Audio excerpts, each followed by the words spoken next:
Delhi NCR एक बार फिर भयंकर एयर पॉल्यूशन की चपेट में आ गया है। कड़ाके की ठंड और घने कोहरे के बीच पॉल्यूशन ने एनसीआर के लोगों की सांसों को जकड़ लिया है। आज इंडिया 360 की कवर स्टोरी में हम इस गंभीर मुद्दे पर चर्चा करेंगे। जानेंगे कि दिल्ली एनसीआर में बढ़ते प्रदूषण के लिए आखिर जिम्मेदार कौन है और इस समस्या का समाधान क्या हो सकता है। साथ ही यह भी समझने की कोशिश करेंगे कि ग्रेड 4 की पाबंदियों से प्रदूषण के स्तर में सुधार संभव है। इस महत्वपूर्ण विषय पर करेंगे विस्तार से चर्चा, लेकिन पहले ये रिपोर्ट देखें।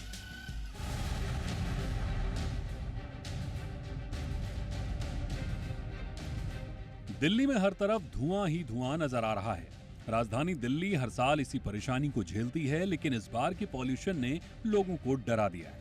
एयर क्वालिटी इंडेक्स 400 के पार पहुंच गया है। दिल्ली का एक्यूआई सीवियर प्लस श्रेणी में पहुंच गया है, जो इसे खतरनाक स्तर पर ले जाता है। दिल्ली का एक्यूआई लगातार कई दिनों से सीवियर श्रेणी में बना हुआ है। सफर इंडिया के अनुसार 14 दिसंबर 2024 की सुबह एक्यूआई 448 रिकॉर्ड किया गया, जो इंसानों के स्वास्थ्य के लिए बेहद खतरनाक स्तर है। दिल्ली के कुछ और इलाकों का एक्यूआई भी जान लीजिए। Jahangirpuri 478, Wazirpur 482, Nehru Nagar 485, ITO 475, Dwarka sector 8 460। बढ़ते प्रदूषण का कारण इंसानों द्वारा की जा रही लापरवाही और प्राकृतिक कारण भी हैं। हर साल सर्दियों के दौरान किसान अपने खेतों में पराली जलाते हैं, जिससे भारी मात्रा में PM 2.5 कण वायुमंडल में पहुंचते हैं। कम हवा चलने के कारण ये धुआं दिल्ली में जमा हो जाता है। दिल्ली में वाहनों की संख्या तेजी से बढ़ रही है। पेट्रोल और डीजल वाहनों से निकलने वाले प्रदूषित कण वायु की गुणवत्ता को गंभीर रूप से प्रभावित करते हैं। एनसीआर में चल रहे बड़े पैमाने पर निर्माण कार्य धूल और पार्टिकुलेट मैटर का मुख्य स्रोत हैं। औद्योगिक इकाइयों से निकलने वाले धुएं और हानिकारक गैसें भी प्रदूषण के स्तर को बढ़ाती हैं।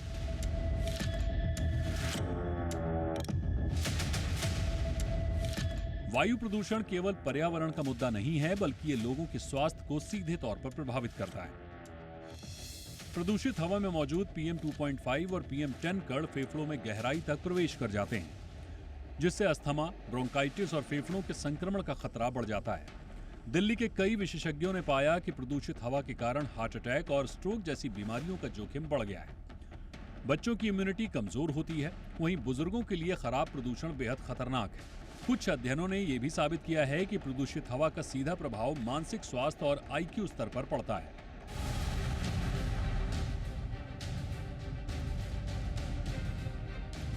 दिल्ली में वायु प्रदूषण की समस्या को हल करने के लिए कई उपाय आवश्यक हैं।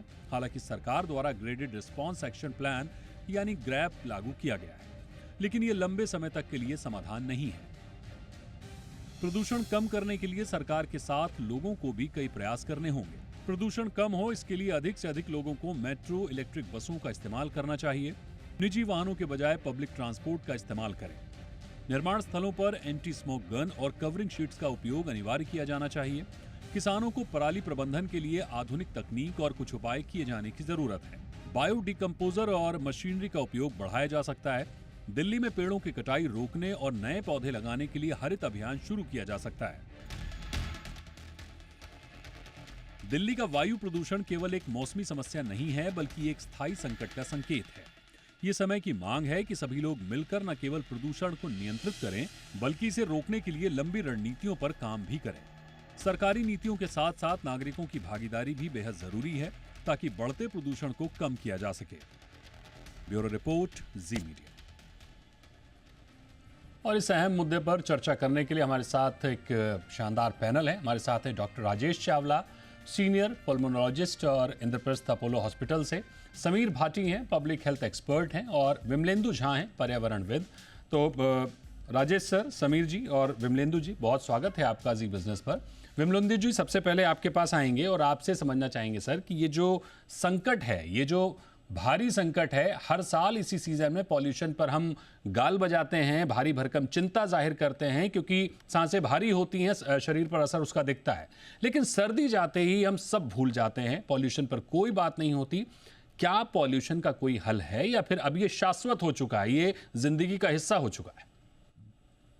देखिए, पोल्यूशन का हल तो है और हल निकालना ही पड़ेगा कि जैसे कि आपने अपनी रिपोर्ट में भी कहा कि ये सिर्फ एक पर्यावरण की समस्या नहीं है, एक पब्लिक हेल्थ का इश्यू है। अगर आप देखें पिछले हफ्ते भी एक रिपोर्ट आई है जिसके तहत लगभग 15 लाख लोग भारतवर्ष में वायु प्रदूषण के कारण मरते हैं। एक और रिपोर्ट है जो कहता है कि लगभग 10 से 12 साल आपकी उम्र कम होती है अगर आप दिल्ली दिल्ली और दिल्ली के आस-पास रहते हैं, इस प्रदूषित हवा हवा में साँस लेते हैं, और साथ ही साथ हर तीसरा बच्चा जो दिल्ली में है उसको कोई ना कोई पल्मोलॉजिकल डिसऑर्डर है। तो एक तो है कि एनवायरमेंटल एस्पेक्ट की हम कितना प्रदूषण, उसका उसके सोर्सेस, उसकी उसका एनवायरमेंटल इम्पैक्ट जो है वो तो एक है, लेकिन इसका पब्लिक हेल्थ इम्पैक्ट जो है वो बहुत ज्यादा है। और साथ ही साथ इकोनॉमिक इम्पैक्ट, हम कहते हैं कि लगभग 3% जीडीपी का जो है इफेक्ट होता है मॉर्बिडिटी एंड मोर्टेलिटी के कारण। आपकी बात ये भी सही है कि हम सिर्फ इसके बारे में अक्टूबर, नवंबर, दिसंबर के महीने में चर्चा करते हैं, साल दस दर साल पिछले 10 वर्षों से ये कवायद होती है, इसके बाद सब भूल जाते हैं क्योंकि इन महीनों में प्रदूषण दिखता है। ऐसा नहीं है कि जनवरी, फरवरी और मार्च के महीने में प्रदूषण नहीं होता है। सच्चाई ये है कि दिल्ली एनसीआर में का जो प्रदूषण है, लगभग मान के चलिए आप साल भर रहता है। इस समय वो और गंभीर हो जाता है, और उसका कारण है मीटरोलॉजिकल कॉजेज होते हैं, जियोग्राफिकल डिसएडवांटेज है, ठंड है। तो वो सारे कारणों से प्रदूषण, जो जैसे अगर आप देखें पिछले पिछले 4 दिनों से जो सीवियर कंडीशन और सीवियर प्लस में है, उसमें पराली जलाना का कारण नहीं है। पराली एक है समस्या जिसके ऊपर रोक लगाना बहुत आवश्यक है, लेकिन वो पराली जलाने का जो एपिसोडिक सोर्स है, वो 3 से 4 हफ्ते तक वो प्रॉब्लम है। मेन जो प्रॉब्लम है वो है दिल्ली के अपने लोकल सोर्सेस, चाहे वो पब्लिक ट्रांसपोर्ट हो जो नहीं है, और प्राइवेट व्हीकल्स पोल्यूट करते हैं। लगभग 50% जो लोकल पोल्यूशन है वो वेहिकुलर पोल्यूशन के कारण है। कंस्ट्रक्शन डिमोलिशन एक्टिविटीज हैं, रोड साइड डस्ट है, कोल थर्मल पावर प्लांट जो 300 किलोमीटर के रेडियस में है, साथ ही साथ industrial waste, open burning of garbage और बहुत सारी चीजें। तो इसका निवारण है, ऐसा नहीं है कि देखिए, अगर आप अभी, मैं देख आपके प्रोग्राम में आने के पहले जब मैं एक्यूआई चेक कर रहा था एक प्राइवेट मीटर पे, तो ऑफ कोर्स दिल्ली और दिल्ली के आसपास तो 500 600, दिल्ली सरकार तो हमें 500 के बाद की रीडिंग देती ही नहीं है, लेकिन 600 साढ़े 600 है बहुत जगहों पे। और लेकिन बीजिंग का एयर क्वालिटी इंडेक्स जो आज है अभी 115 है, और कभी कभी वो 100 से भी नीचे हो जाता है, और बीजिंग विश्व के सबसे प्रदूषित एग्जैक्टली। शहरों में से एक माना जाता है। तो एग्जैक्टली। उन्होंने भी किया, तो ये संभव है क्या इसको बदलना, इसको रिवर्स करना? हाँ संभव है। उसके लिए पॉलिटिकल विल, पॉलिटिकल अर्जेंसी, एक एक समन्वय, एक कोलैबोरेटिव अप्रोच जब तक नहीं निकलेगा, एक अर्जेंसी नहीं निकलेगा, तब तक हम इसका सोल्यूशन नहीं निकाल पाएंगे। जाहिर तौर पर शायद ये प्राथमिकता में पॉल्यूशन नहीं है, इसलिए इसका कोई हल नहीं निकल पा रहा है। डॉक्टर राजेश, आपके पास आएंगे। सर, आपसे समझना चाहेंगे कि जैसे कि हम देख रहे हैं कि एनसीआर में जो पॉल्यूशन है लंबे समय से ये लोगों को तकलीफ दे रहा है, किस तरह की स्वास्थ्य संबंधी चिंता पैदा कर रहा है ये? क्योंकि अभी जो डेटा विमलेंदु जी ने दिया कि हर बच्चे को किसी न किसी तरह की प्रदूषण से जुड़ी समस्या है। 10 साल उम्र कम हो रही है लोगों की, और सबसे अहम बात कि 15 लाख लोग हर साल सिर्फ पॉल्यूशन से मर रहे हैं। तो ये सर बहुत डराने वाला आंकड़ा है। कितनी बड़ी चिंता है ये बहुत बड़ी चिंता है। सबसे बड़ी इंपॉर्टेंट चीज़ है एयर पोल्यूशन। आप 5 मिनट सांस लें तो आपको कोई दिक्कत नहीं देता और आपको लगता है नुकसान नहीं पहुंचा रहा। हम जो दिल्ली शहर में रहते हैं, पूरा साल पोल्यूशन वाले एयर को अंदर ले जाते हैं, और वो जो उसके अंदर कण हैं या गैसेस हैं वो अपना इम्पैक्ट करती रहती हैं। जब बहुत साल आप इसको एक्सपोज रहते हैं, ऑफ कोर्स जब बहुत ज़्यादा हाई लेवल होता है तो शॉर्ट टर्म इफेक्ट भी होते हैं, बट लॉन्ग टर्म इम्पैक्ट जैसा अभी आपके ब्यूरो रिपोर्ट में भी था, बहुत सारे इफेक्ट्स हैं। कुछ तो अभी हमें पता ही नहीं है। जैसे शिकागो ने अभी रिसेंटली एक स्टडी करी है जिसका आंकड़ा आप बता रहे हो कि 11.5 दिल्ली में जो एक व्यक्ति है उसकी उम्र कम हो जाती है। यूएसए ऐसा नहीं है कि यूएसए या चाइना में पोल्यूशन नहीं था, यूएसए में भी बहुत पोल्यूशन था। उन्होंने अपना पोल्यूशन 60% से ज़्यादा कम कर लिया है। इसी तरह चाइना का आप अभी एग्जाम्पल दे रहे थे, 46% से ज़्यादा कम कर लिया है। तो ये सब चीज़ें संभव हैं, और ये बिना पॉलिटिकल विल के ये चीज़ें संभव नहीं होती हैं। हम क्या देख रहे हैं, जो हेल्थ के बारे में अगर मैं बात करूं, तो लोगों की दिल्ली शहर में जब वायरल इन्फेक्शन होता है, नॉर्मली 2-3 दिन में खांसी ठीक हो जाती है। अभी यहाँ पर जिसको भी वायरल इन्फेक्शन होता है 2 दिन में ठीक होता ही नहीं है, उसकी खांसी बहुत समय लेती है। सबसे बड़ा इफेक्ट तो, मैं पिछले 40 साल से प्रैक्टिस कर रहा हूँ तो मैंने सबसे बड़ा इम्पैक्ट यही देखा है।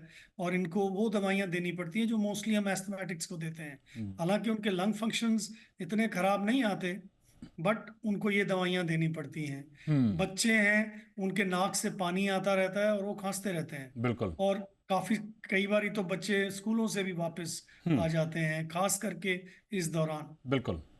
और तीसरा ग्रुप है जो एल्डरली है, हम्म। जो सैर करने भी जाते थे, जो अब घर के अंदर कैद से हो गए हैं। Correct sir. तो अगर वो बाहर जाते हैं तो उनको सांस लेने में कठिनाई होती है। हम्म। और लॉन्ग टर्म इम्पैक्ट देखें तो देखो, एस्थमा, ब्रोंकाइटिस, ये सब क्रॉनिक ऑब्स्ट्रक्टिव लंग डिजीज, हम्म। ये डायरेक्ट इफेक्ट है। इसी तरह लंग कैंसर का सबसे बड़ा एक कारण नॉन स्मोकर्स में एयर पोल्यूशन है। बिल्कुल। स्ट्रोक और कार्डियोवैस्कुलर कॉम्प्लिकेशन बहुत है। कॉग्निटिव इफेक्ट अभी बता रहे थे, इससे जो डिजेनरेशन है या अल्जाइमर के चांसेस भी ज्यादा हो जाते हैं। हम्म। और ये इसके लिए जब तक पॉलिटिकल विल नहीं होगी, लॉन्ग टर्म प्लान नहीं होगा, एग्जैक्टली। हम ऐसे बात करते रहेंगे। जैसे हम लोगों के दिमाग में भी काफी चीजें आती रहती हैं, ठीक। बट जब तक नेशनल लेवल पे हम्म। विल नहीं होगा इसको कुछ सॉल्व करने का, बिल्कुल, नेशनल तो लेवल पर जब ये हर तक साल सरकार लोग एक साथ नहीं आएंगे तब तक इस पर बात नहीं बनेगी। हम हम सबका रोल है। पॉल्यूशन पर मैं बात करते रहेंगे लेकिन हल नहीं निकलेगा, क्योंकि प्राथमिकता में शायद पॉल्यूशन नहीं है। डॉक्टर समीर भाटी आपके पास आएंगे सर, आपसे समझना चाहेंगे कि एक पब्लिक हेल्थ एक्सपर्ट के तौर पर आप किस तरह की समस्या देख रहे हैं। हालांकि काफ़ी कुछ बताया राजेश सर ने। आपके लिहाज से, जैसे कि वायरल में हम अक्सर देखते हैं, जो बड़ी इंपॉर्टेंट बात सर ने बताई कि 3 दिन में जो वायरल ठीक हो जाया करता था, अब 10-10 दिन लग रहे हैं लोगों को और वो ठीक भी नहीं हो रहा। बिल्कुल, देखिए जो स्ट्रैटेजी है पोल्यूशन को कंट्रोल करने के लिए, अभी पिछले कुछ सालों से इस बारे में डिस्कशन होना शुरू हो रहा है, बातें चल रही है। जैसे जितनी स्टडीज भी आ रही है वो भी पब्लिश हो रही है, जिसमें कि लाइफ एक्सपेक्टेंसी के बारे में हम बात कर रहे हैं, जी। मोर्टेलिटी मॉर्बेलिटी के बारे में हमारी डिस्कशन चल रही है। गवर्नमेंट के स्तर पे देखिए जो इम्प्रूवमेंट के लिए स्टेप्स लिए गए हैं, जिसके अंदर अगर हम बात करें तो हमारा जो नेशनल क्लीन एयर प्रोग्राम है, जो कि मिनिस्ट्री ऑफ एनवायरनमेंट की तरफ से लॉन्च किया गया है, जिसमें सिटी स्पेसिफिक पोल्यूशन को कंट्रोल करने के लिए प्लान, जो कि 131 आपकी जो सिटीज है वहां पर जो बिल्कुल। अर्बन लोकल बॉडीज है उनकी तरफ से जो इम्प्लीमेंट किया जा रहा है। और सिटी स्पेसिफिक, जैसा कि दिल्ली के अंदर पोल्यूशन के जो अलग तरह के कारण है, या और किसी सिटी में स्पेसिफिक कारण देख ले कि इंडस्ट्रीज की वजह से है, या व्हीकुलर या कंस्ट्रक्शन साइड, तो जिस भी तरह की सोर्सेज है देखिए वो हमें पता है। और अभी जैसे हम ग्रैप रिस्पांस, जो इमरजेंसी हमें रेगुलेटरी एक्शंस लेने पड़ते हैं वो भी ले रहे हैं, टेक्निकल इंटरवेंशन भी चल रहा है, कई तरह की इसमें रिसर्च भी चल रही है कि कैसे पोल्यूशन को कंट्रोल किया जाए। पर यहाँ पर मैं समझ रहा हूँ इन सब चीजों के अंदर अगर हम देखें तो सबसे बड़ी चुनौती है इसका इम्प्लीमेंटेशन। एग्जैक्टली। प्लानिंग काफी ज्यादा है। जैसे अगर मैं यहाँ पर एग्जांपल दूं कि अभी फिलहाल जैसे एफएसएसआई काफी ज्यादा एक्टिवेट हुआ है फूड एडल्ट्रेशन को लेकर, तो उस तरह एग्जैक्टली। की कई चीजें सामने देखने को आ रही है। तो इसी तरह से जो रेगुलेटरी एक्शंस हैं इम्प्लीमेंट करने के लिए, वो अगर ठीक तरीके वो से इन प्लेस हो गए तो मुझे लगता है कि बड़ी बड़ी बड़ी अहम बात आपने कही कि जी। जाहिर तौर पर रिसर्च हो रहे हैं, प्लानिंग हो रही है, लेकिन इम्प्लीमेंटेशन उस तेजी के साथ, उस इंटरेस्ट के साथ होता हुआ नहीं दिख रहा है, क्योंकि हर बार हम पिछले 1 दशक से सिर्फ पॉल्यूशन पर बात कर रहे हैं। ये सीजन होता है सर्दियों का जिसमें हम डिस्कस करते हैं, AQI पर बड़ा फोकस करते हैं और उसके बाद फिर भूल जाते हैं। लोग भी, सरकारें भी, सभी की प्राथमिकता में पॉल्यूशन नहीं होता, लेकिन जो आंकड़े हैं, जो साल दर साल जिस तरह से पॉल्यूशन बढ़ रहा है, वो डरा रहा है। विमलेंद्र जी, आपसे समझना चाहेंगे सर, तमाम कारण हैं पॉल्यूशन के, कोई एक कारण पराली को सिर्फ ब्लेम कर देना बड़ा आसान है, लेकिन हम देखते हैं कि गाड़ियां हैं, कंस्ट्रक्शन है और भी बहुत सारी चीज़ें हैं। तो अगर हम देखें तो और क्या क्या कारण दिखते हैं आपको और किसकी कितनी भागीदारी है?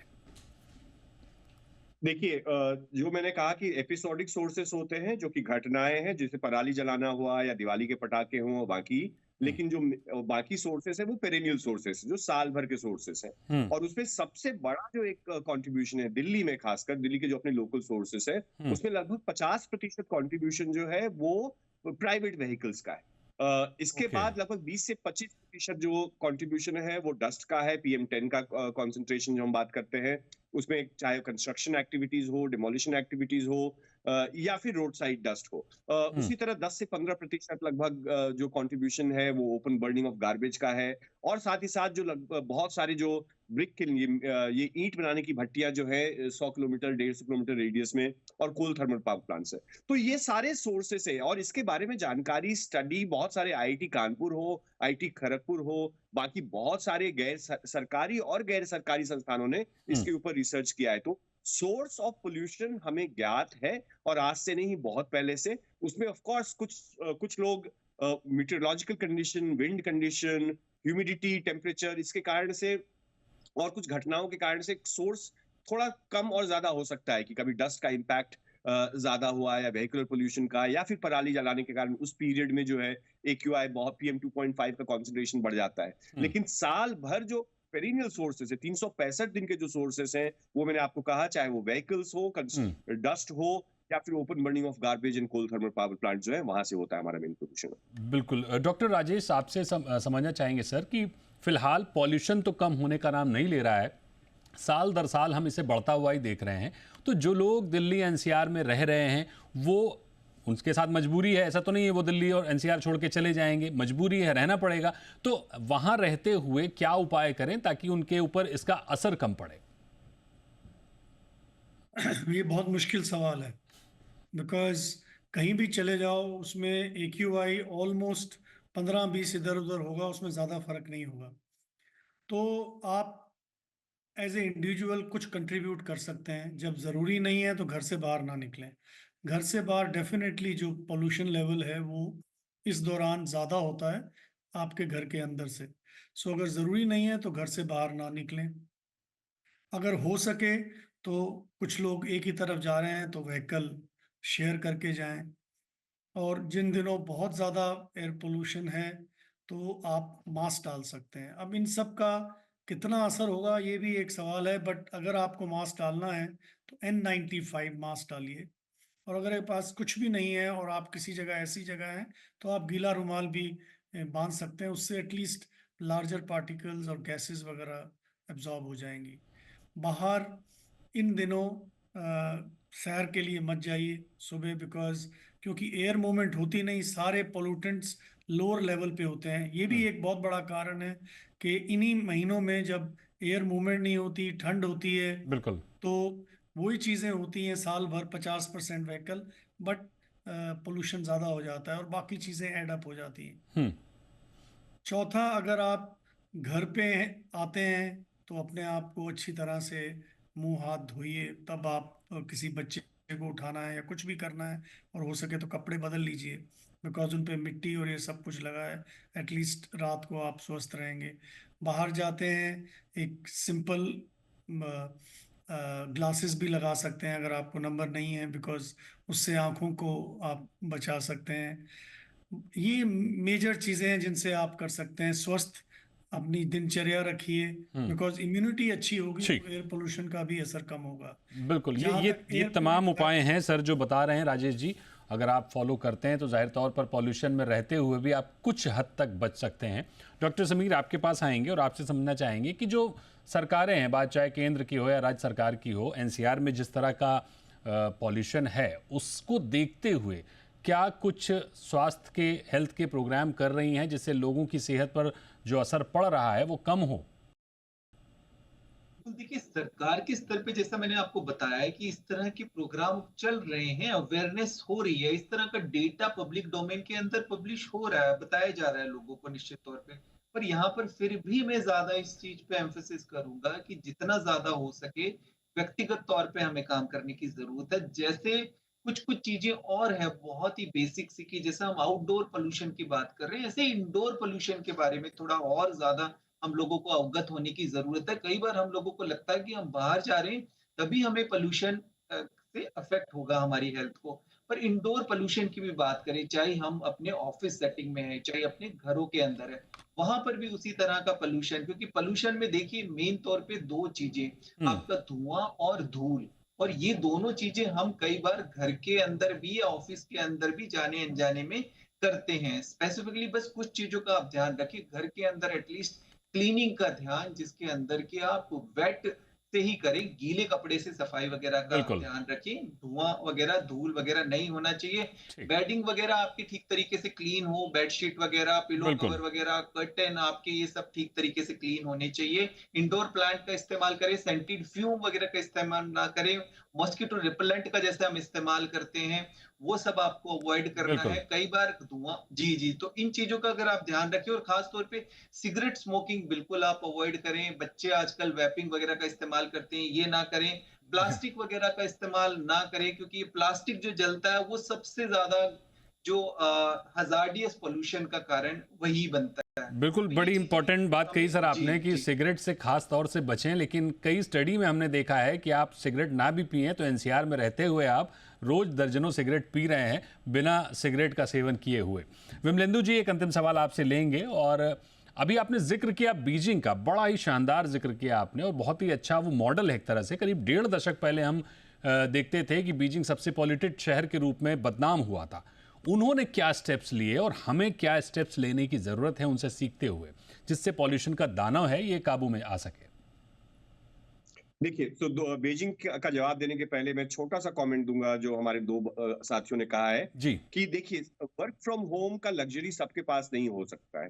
तो हम ये कहेंगे कि हम घर पे रहें। कितने लोग हैं? आपका दूध वाला क्या घर पे रहेगा? डीटीसी का ड्राइवर क्या घर पे रहेगा? दिल्ली की ट्रैफिक पुलिस क्या घर पे रहेगी? तो वर्क फ्रॉम होम एक एलीट लग्जरी है जो बहुत कम लोग ही उसको अवेल कर सकते हैं। एक चीज। दूसरी चीज ये कि किसी भी पब्लिक समस्या का समाधान प्राइवेटली नहीं निकाला जा सकता है।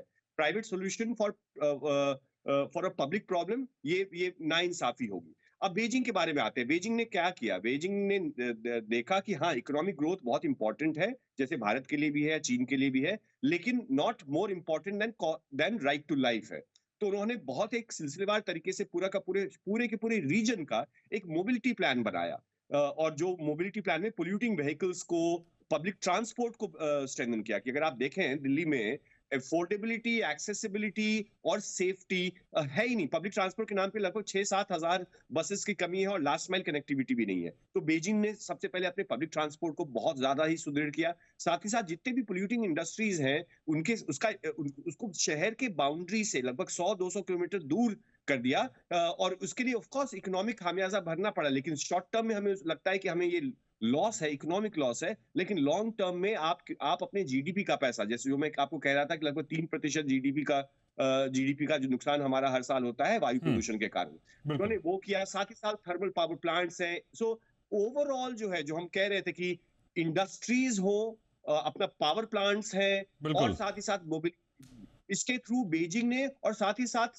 सैन फ्रांसिस्को ने भी, बहुत सारे शहर, जो डॉक्टर साहब भी कह रहे थे कि अमेरिका के बहुत सारे शहर थे, लंदन देखिए, ग्रेट स्मॉग के बारे में चर्चा होती है। तो अगर नियत हो, विल हो, तो संभव है, और इंडिविजुअल सॉल्यूशन से काम नहीं चलेगा। आप प्रिकॉशन ले सकते हैं, भले जो मेरे दो साथी कह रहे थे, लेकिन इवेंचुअली सरकार को ये काम करना है। मैं और आप 5 लीटर हवा साफ नहीं कर पाएंगे, और हम और आप पब्लिक ट्रांसपोर्ट नहीं ठीक कर पाएंगे। वो सरकार की जिम्मेदारी है। सबसे इंपॉर्टेंट बात यही है कि सरकार की जो प्राथमिकता है उसमें पॉल्यूशन सबसे ऊपर आने की जरूरत है, बजाय अन्य किसी मुद्दों के। जिस तरह से दूसरे देशों ने जहां पे पॉल्यूशन की समस्याएं थी उन्होंने उसको ठीक किया, हमें भी अब ठीक करने की जरूरत है, क्योंकि अब ये आंकड़ा बहुत बड़ा होता जा रहा है। मौतों का आंकड़ा बड़ा होता जा रहा है, बीमारियों का आंकड़ा बहुत बड़ा होता जा रहा है, और अब अगर हम नहीं रुके तो शायद रुकने के लिए बचेंगे भी नहीं। बहुत शुक्रिया करेंगे आपका हमारे साथ जुड़ने के लिए डॉक्टर राजेश, बहुत शुक्रिया करेंगे डॉक्टर समीर भाटी, और विमलेंदु जी आपका भी बहुत बहुत शुक्रिया हमारे साथ जुड़ने के लिए, इस चर्चा में भाग लेने के लिए।